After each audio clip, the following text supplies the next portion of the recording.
Did We're you live. push the button? I pushed the button like a champ.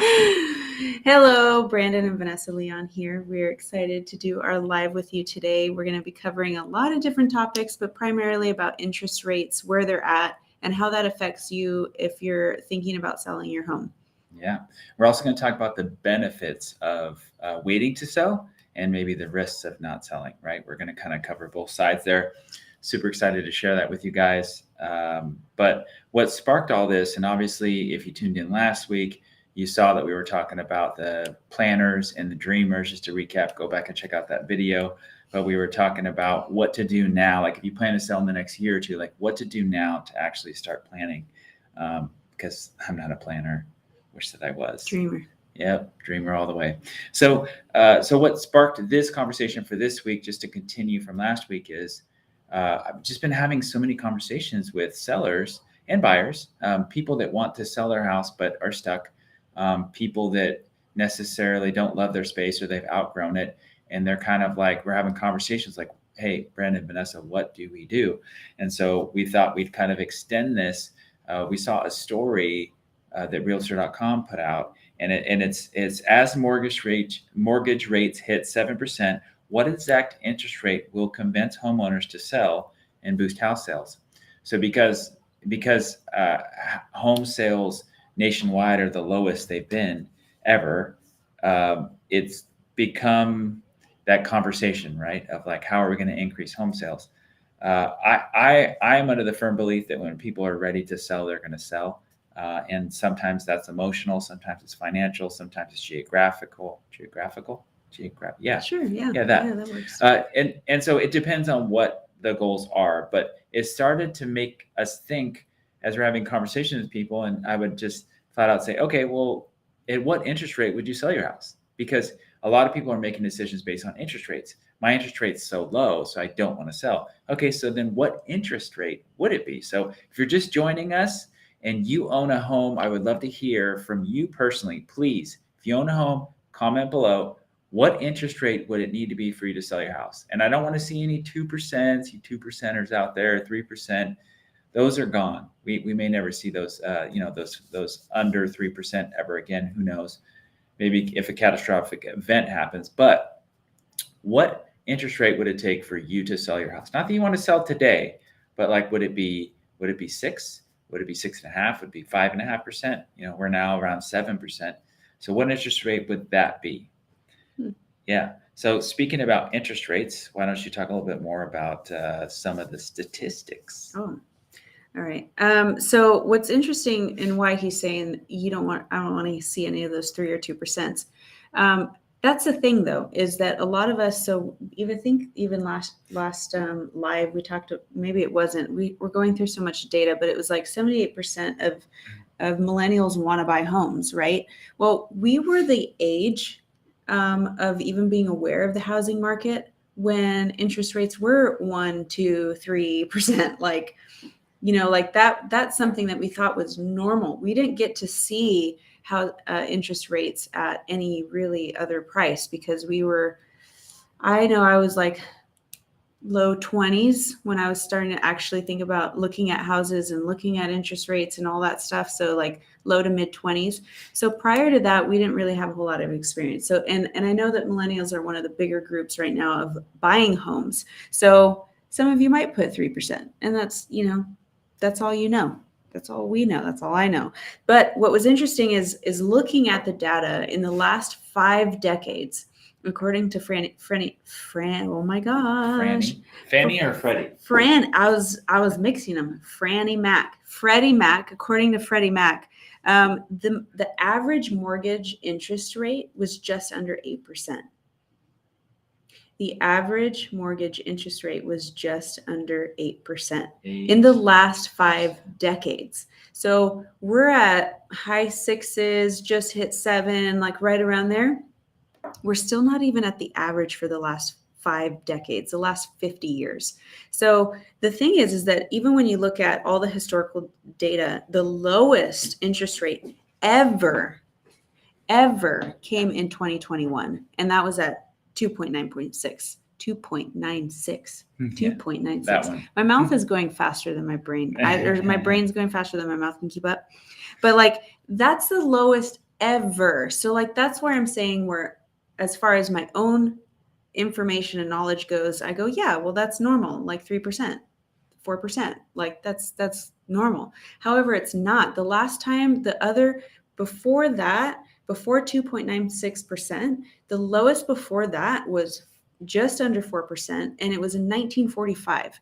Like we're talking right after World War II. And I think that's why you're saying like if there's a catastrophic event, maybe it might go down super low, but we're talking about 1945. And then from there basically stays around that 6%, 7% average.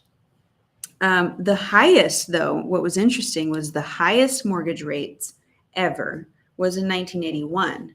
And that went up to 16.63%. That was the average. The high was somewhere in the 18% range. And so what's crazy is that we might think that 6 or 7% is a lot right now, but really it can go up because this is the average. It can go down as well. But just to kind of place some education in your hands, if you're new to the real estate market or even just only know what I knew, right? Of like, oh, this is great, 3%, 4%. Like, you know, I remember one of our loans was at one point was like 2.125. You know, like, yeah, that's great. But this is what historically we're looking at as far as interest rates go. Right. And you may be someone that bought your house 4 or 5 years ago when interest rates are really low, like she's saying. And you're like, well, I know what interest rates were when I bought this house. Now I can't buy another house in good conscience because I know how low they can be. And that's, I mean, you're not alone. There's a lot of people in there. Yeah, we were very spoiled. in looking at what the economists are saying and what people are saying, they're trying to predict at what interest rate, when the interest rates go down, or if they go down, at what interest rate would people start to list their homes, right, and purchase homes. So a lot of them are saying 6.5%, some are saying 6%, but I think if we can get under 6%, I think 5.5% is like the lucky number, which I don't know that we'll get to, but I feel like if we got, I mean, even if we got 5.5 to 5.75, I think that would have some serious movement. Mm-hmm. Now, you know, even with the study that Freddie Mac did, even though they're looking at data and they forecast, it's not necessarily always accurate, right? So they say that by the end of next year, 2024, interest rates should be at or below 6%. Mm. But, you know, there were tons of economists, there were tons of people that were saying interest rates would be that at this time of the year now. And statistically, every time after a recession ends, economic slowdown of 2 consecutive quarters, every time that happens, interest rates usually go down. But there's so many variables that go into interest rate. So I just thought it was interesting. So don't forget to comment. Would love to hear what you think of what interest rate, like if you're thinking of selling the next few years, what interest rate would it be that would make you move forward? And then just looking at that, like I kind of really just want to talk about, you know, the benefits of waiting to sell, because people are looking at that first, right? And then we're going to kind of cover the risks, like the risks of waiting to sell. So there's two sides of the coin, and everyone's in a different, you know, you might be in one camp, but my goal is for you to just, there's so many more, but I just, you know, when we sat down and we compiled a list of just conversations we've had and what people are talking about and asking questions about and what their concerns are, these are kind of the top 5 that we came up with. So, so the top 5 benefits of waiting to sell. Number 1 would be the potential appreciation. So when you think about how high demand is, right? Inventory's low. Your house will continue most likely to appreciate. Now it's not at the level it appreciated in 2020 to 2022, but we still are seeing some appreciation. It has gone down significantly from those numbers. But I think in this area, we're still going to continue to see, even if it's 1 to 2.5%, we're still going to see appreciation year over year. Mm-hmm. Here is my thought. Want to do number 2? Sure. So the potential benefit of waiting to sell is that you get more time to renovate your home. So a lot of those projects that you're putting off, like if you're waiting to sell, then great. This is a great time right now to be redoing that bathroom or redoing the flooring or redoing the kitchen. We talked a little bit about that last week of the different things that you could focus on to bring more value to your home if you're waiting to sell. So that gives you more time. It gives you time to be strategic about which ones you choose, and also having the availability of all the like construction work contractors. So, and if you have questions on what to add to your house to maximize value, just reach out to us. Just send us a text or a call, no problem. Number 3, personal financial growth. So this is kind of one, it depends on how you look at it, because it's like, what comes first, the chicken or the egg? Because if you're paying your house, if you're paying the mortgage of your house, right, your overall debt is going down, right? Your home value in most cases is going up. So it can improve your financial growth should you choose to stay in your house if you don't have tons of upkeep, which we'll get to later. But it can help your overall financial growth. Yeah, and then the fourth benefit is, like he mentioned earlier, Freddie Mac. Why am I going to say Franny again?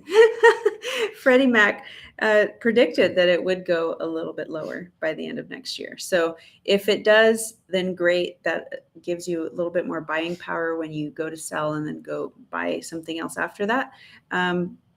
So that could be a good benefit if that happens. And keep in mind, like, and we're not, understand our hearts, like, we're not trying to talk anyone in anything. We're just trying to be a resource and help you guys. So if you lock in an interest rate today and interest rates go up, hey, great, you locked in an interest rate. If they go down, you refinance.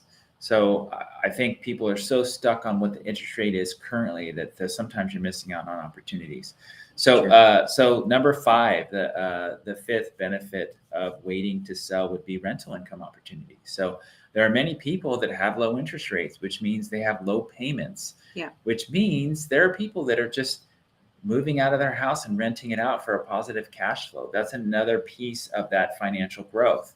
It's not convenient. No one wants to move in to a rental or move into their parents' house or whatever. But some people are doing that. Some people are saying, hey, I'm looking at the long term and I have a great interest rate. I have money saved, or I have retirement that I can use for my next purchase. You know what? I'm just gonna let a renter pay my mortgage for me. I'm gonna make a positive cash flow. And you can actually take, like, let's say you decide to rent out your house and you end up getting like a $400 or $500 positive cash flow each month based on, okay, my mortgage is $2,000, but I'm renting it out for $2,500. You have a $500 cash flow, which you can then, when you're looking at buying a house, you can look at adding that $500, which will make your monthly payment lower. So that's kind of a strategy that some people are looking into right now. So let's get to the top 5 risks of waiting to sell. You want to do the first one? I think you should talk about shifting markets. All right, we're going to talk about shifting markets. So when you look at markets, they're cyclical. So if you look at a graph of sales in the United States, any year, they look almost the same. Like, there are peaks and valleys depending on the time of the year, where right now, at the time of this video, we're September 2023, house sales are going down. The house prices are going to come down. This is the time of year where the market tends to slow down. Now, this is unlike other years in some cases, but because we have a lot less home sales, but the graphs still look the same, right? There's just less sales. So as the amount of sales come down and as the house prices slightly come down, there's a softening. So you don't want to miss out on that. You don't want to miss out on the option of selling when there's going to be less competition, because it depends on how you look at it. You look at it, oh, if house prices are going down, the market's slowing down, I don't want to be in the market. But I tell people all the time, like, December is a great time to sell, because you have all the buyers competing against the same properties. You have the least amount of properties on the market. Yeah. And so the ones that are buying are serious. And so sometimes, oftentimes we get into multiple offer situations, in November, December time. So second risk would be higher future interest rates. So like I said, the average over the last 50 years is just under 8%. So if we're around 7, there is the potential it could still go higher. So I know that that comes as a risk, because then you end up with a higher monthly payment. So on your next home. So that's also a risk if you're waiting, to try to time the interest rate right, because we don't always know what's going to happen. Yep. Number 3 risk of waiting to sell your home would be changing lifestyle needs. So maybe the house is too small, or you have one bathroom, or you'd like more space for the family. Whatever the need is, there's the financial, there's the emotional also that you want to look at. If you have different needs, sometimes the longer you wait to make that change, it can be detrimental to the mental state of your family. So those are just some things we talk about too, where people say like, oh, I can't stand my there's not enough area to entertain here, or my yard's really small, or I really want a pool. And so some people just wait and wait and wait. And so that change in that lifestyle need, it depends on how much you want it and how important it is to you, but that can also take its toll. So that's kind of a risk there. Yeah. So another risk would be the surge in competing listings. So it's kind of like gas prices, right? We were so cushy with the $2 and something, and then there was the shift, and we were all super upset, like it's $4 or it's almost hitting $5 a gallon. And now at this point, no one's really talking about it. No one's really looking at it. You're expecting to see $4 something per gallon. $5.11 yesterday. Yeah, you're expecting it though. It's no longer like this massive shock. So eventually people are going to get normalized to this new interest rate. And when that happens, there could be a surge in the market where now everyone's wanting to sell their home. Everyone's like, okay, clearly this isn't changing. This isn't going away. This is the new normal. So we need to adjust. If that happens, you now have more competition. So now where you would be like the one drop of food in the fishbowl and they all swarm it, now there's several flakes in the fishbowl and everyone just gets to pick and choose. Do I want that one or this one or that one? So now you're not getting everyone going after your home. They're having so many different options, which then creates this. Not only will you have to do more concessions most likely, but you might have to be reducing your price to look more appealing. So that also comes with the risk of waiting to sell as well. AKA buyer's market. Yeah. You do not want to be listing in a buyer's market if you can help it. Yeah. A house will sell in any market. However, that's just something to consider. All right. Lastly, in the top 5 risks of waiting to sell, we have the cost of upkeep. So when you think about houses, depending on the age of your house, you have maintenance. So you have, the AC, the roof, the windows, the yard. The longer you have that, the more cost you have to upkeep the house, especially if you want to sell it for maximum profit. There may be upgrades or things that you need to do in order to maximize that profit, and that can really eat away at the profits you make when you go to sell. So those are just those are things that overall that we're just seeing and hearing and talking to people about. I'm curious if we left anything out, if there's anything, you own a home and you've been in this kind of situation where you've been thinking about this thing, if there are any more benefits that you think are super important or risks of waiting, let us know in the comments below. So, real quick, everybody has a different size house or different type house, and everyone has different needs, and everyone's in a different point in their life. And so whether you're looking to sell and buy now, or you're looking next year, we want to make sure to set you guys up for success. We want to make sure that you maximize your profit, that you're able to get everything that you want, wherever that is, whether it's here or out of the area.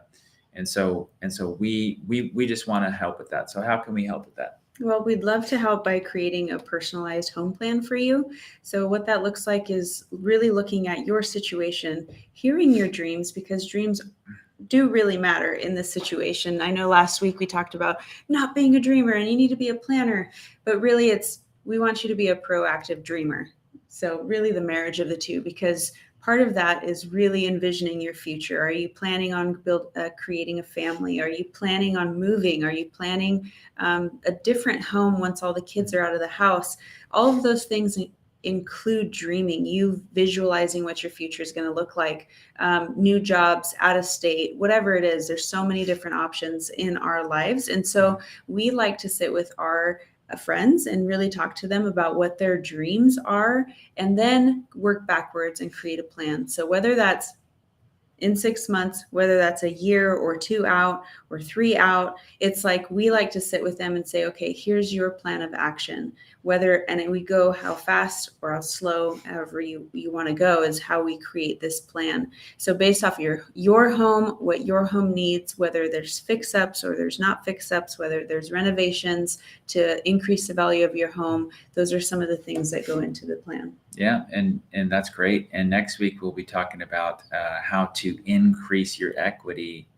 I don't know, 100,000 or so, if anyone's interested in that in a very short amount of time. But in the meantime, if you want to craft a plan, then just reach out to us. We're here to help. Just reach out to us directly on social media, DM, or just call us or text us. We'd be happy to help you to set up a time to come out and help with a customized home plan to plan for your future. And we appreciate you guys checking in. Let us know you're here. Don't forget to give us a thumbs up. And we will see you next Wednesday around 1 o'clock. Yeah. Around 1 o'clock. Yeah. All right. Cool. He's going to go press the button because we're missing Derek. And we miss him a lot. The man behind the